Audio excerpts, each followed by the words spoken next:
किसी को कोई क्वेश्चन हो तो पूछ सकता है। मैम मैम ऑफलाइन क्लास तो स्टार्ट हो गई है, लेकिन जो बच्चे स्कूल नहीं आ पा रहे हैं उनकी पढ़ाई कैसी होगी? राहुल के पापा ने तो साफ मना कर दिया स्कूल आने से। अरे तुम उसकी टेंशन मत लो, वो अभी भी टीचमेंट ऐप के द्वारा हमारे साथ लाइव है। शहर शहर गांव गांव अब टीचर्स ले रहे हाइब्रिड क्लास टीचमेंट के यूनिक फीचर्स के साथ। नमस्कार साथियों, तो ये संयुक्त nurses welfare association Uttar Pradesh registered द्वारा नर्सों के हक, सम्मान, सुरक्षा व सुनहरे भविष्य हेतु समर्पित जो संस्था है, उसमें श्री प्रभाकर द्विवेदी प्रदेश अध्यक्ष, भरत मिश्रा प्रदेश उपाध्यक्ष और वरिष्ठ प्रदेश उपाध्यक्ष गायत्री जी द्वारा पत्र भेजा गया है। सेवा में माननीय मुख्यमंत्री जी उत्तर प्रदेश शासन लखनऊ।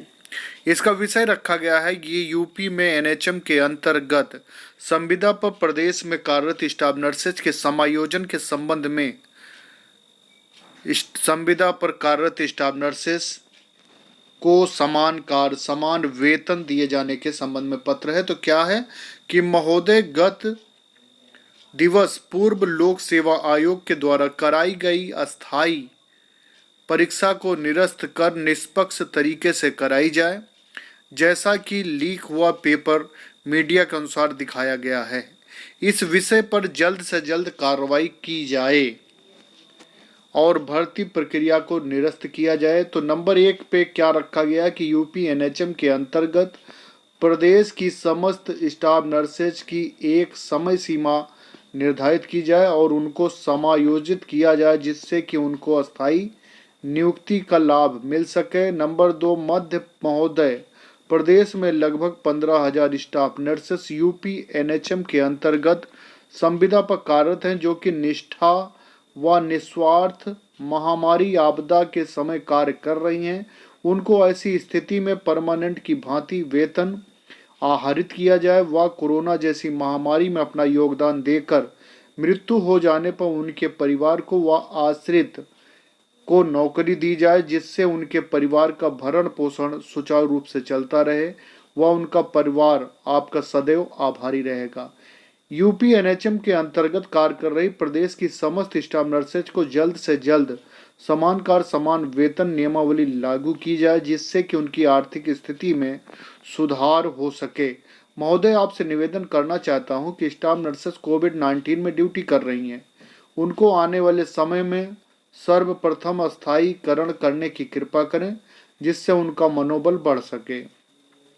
महोदय, हमारे प्रधानमंत्री जी के द्वारा स्टाफ नर्सेस के कार्य को सराहनीय कहते हुए आपसे नम्र निवेदन है कि नर्सेज को उनके मूलभूत सेवा जैसे अस्थायीकरण से वंचित न किया जाए और नर्सेज नियमावली में संशोधन कर जल्द ही अस्थायीकरण किया जाए। आउटसोर्सिंग प्रथा को पूर्णतया बंद किया जाए। जो आउटसोर्सिंग के तहत कार्य कर रहे कर्मचारियों को डीएचएस में समायोजित किया जाए। अतः श्रीमान जी से करबद्ध प्रार्थना है कि संगठन संयुक्त नर्सेस वेलफेयर एसोसिएशन के अध्यक्ष प्रभाकर द्विवेदी व संगठन के पदाधिकारियों द्वारा प्रदेश के समस्त नर्सेस लंबे समय से मांग कर रहे हैं। कृपया आप पुनः इन मांगों पर विचार करते हुए लागू कराने की कृपा करें, जिससे प्रदेश की समस्त नर्सेज आपकी आभारी रहें और माननीय प्रधानमंत्री जी का नारी सशक्तिकरण का नारा भी मजबूत हो सके। संगठन आपका सदैव आभारी रहेगा। प्रदेश उपाध्यक्ष संयुक्त नर्सेज वेलफेयर एसोसिएशन। और प्रतिलिपि भेजी गई है स्वास्थ्य मंत्री जी को, महानिदेशक चिकित्सा स्वास्थ्य सेवा लखनऊ को, मिशन निदेशक उत्तर प्रदेश शासन लखनऊ एनआरएचएम, मिशन निदेशक उत्तर प्रदेश शासन और विशेष सचिव उत्तर प्रदेश शासन लखनऊ को। और ऐसा और जो भी इससे अपडेट आता है वो हमारा चैनल आपको देगा। जो लोग हमारे चैनल पर नए विजिट कर रहे हैं, चैनल को सब्सक्राइब कर लें, बेल आइकन दबा लें। बहुत बहुत धन्यवाद साथियों। ये खबर है नर्स ग्रेड द्वितीय चयनित को नियुक्ति के आदेश। तो ये नर्स ग्रेड द्वितीय पर चयनित अभ्यर्थी को नियुक्ति के आदेश सरकार को दिए हैं।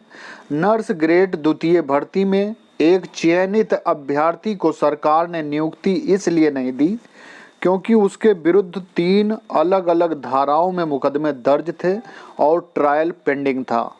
हाई कोर्ट की एकल पीठ ने भी नियुक्ति के आदेश दे दिए थे, लेकिन सरकार इसके विरुद्ध खंडपीठ पहुंच गई। चीफ जस्टिस अकील कुरैशी और जस्टिस संदीप मेहता की खंडपीठ ने सरकार की अपील खारिज करते हुए नियुक्ति देने के आदेश दिए हैं। रेस्पोंडेंट पिटिशनर महेंद्र सिंह मीणा का नर्स ग्रेड द्वितीय भर्ती में चयन हुआ था। वेरिफिकेशन पर पता चला कि उसके विरुद्ध आईपीसी की धारा 143, 283 व 353 के तहत मुकदमे दर्ज हैं और कोर्ट में चार्जशीट पेश हो चुकी है एवं ट्रायल पेंडिंग है। इस पर नियुक्ति नहीं देने पर एकल पीठ में याचिका दायर की गई, जिस पर 2 सितंबर 2020 को कोर्ट ने नियुक्ति देने के आदेश दिए। सरकार एकल पीठ के इस फैसले से असंतुष्ट होकर खंडपीठ पहुंच गई। तर्क दिया कि रिस्पोंडेंट गंभीर आरोपों में ट्रायल का सामना कर रहा है, ऐसे में सार्वजनिक प्रशासन के लिए हितकर नहीं होगा। रेस्पोंडेंट पिटिशनर की ओर से अधिवक्ता श्रेयांश मर्डिया ने तर्क दिया कि उस पर गंभीर आरोप नहीं है, जिसके खिलाफ ट्रायल चल रहा है। सरकार की पॉलिसी भी उसे नियुक्ति देने से प्रतिबंधित नहीं करती है। खंडपीठ ने दोनों पक्ष सुनने के बाद एकल पीठ के आदेश को उचित बताते हुए सरकार की अपील को खारिज कर दिया और रेस्पोंडेंट मीणा को नियुक्ति देने के आदेश दिए हैं। तो ये बहुत बड़ी खबर है नर्स ग्रेड द्वितीय चयनित को नियुक्ति के आदेश से संबंधित। और ये राजस्थान हाई कोर्ट ने जो नर्स ग्रेड द्वितीय पर चयनित अभ्यर्थी को नियुक्ति के आदेश सरकार को दिए हैं। और ये जोधपुर का राजस्थान उच्च न्यायालय जोधपुर का जो फैसला है इस बारे में खबर है। बहुत बहुत धन्यवाद।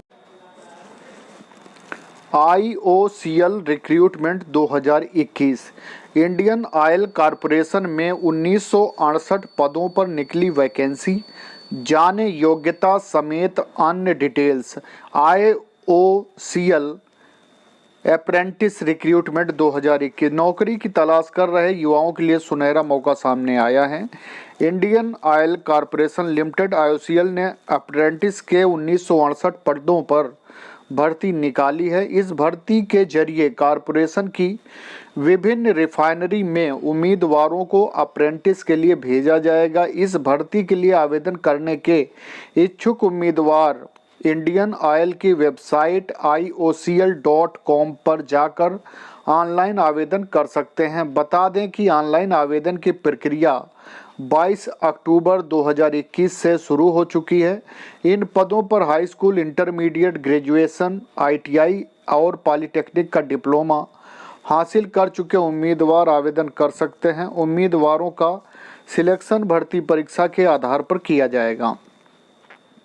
महत्वपूर्ण तारीख आवेदन शुरू होने की तारीख 22 अक्टूबर 2021, रजिस्ट्रेशन की आखिरी तारीख 12 नवंबर 2021, एडमिट कार्ड जारी होने की तारीख 16 नवंबर 2021, भर्ती परीक्षा की तारीख 21 नवंबर 2021 और रिजल्ट जारी होने की तारीख 4 दिसंबर 2021। शैक्षणिक योग्यता की बात की जाए तो कुछ पदों पर 10वीं और 12वीं पास उम्मीदवार आवेदन कर सकते हैं। कुछ पदों पर ग्रेजुएट युवा आवेदन कर सकते हैं तो कुछ पर ITI और पॉलिटेक्निक का डिप्लोमा हासिल कर चुके उम्मीदवार आवेदन कर सकते हैं। आयु सीमा की बात की जाए तो कैंडिडेट्स की न्यूनतम उम्र 18 और अधिकतम उम्र 24 साल होनी चाहिए। रिजर्व कैटेगरी के कैंडिडेट्स को नियमानुसार उम्र में सीमा में छूट मिलेगी।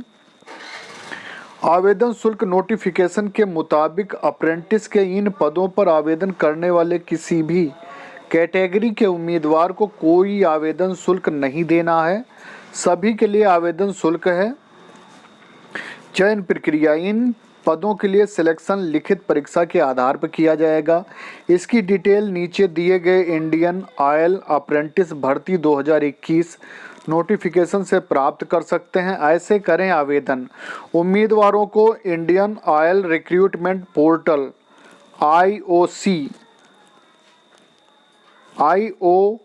IOCREF recruit.in पर जाना होगा। यहाँ आपको इस भर्ती का नोटिफिकेशन और आवेदन फॉर्म भरने का लिंक मिल जाएगा।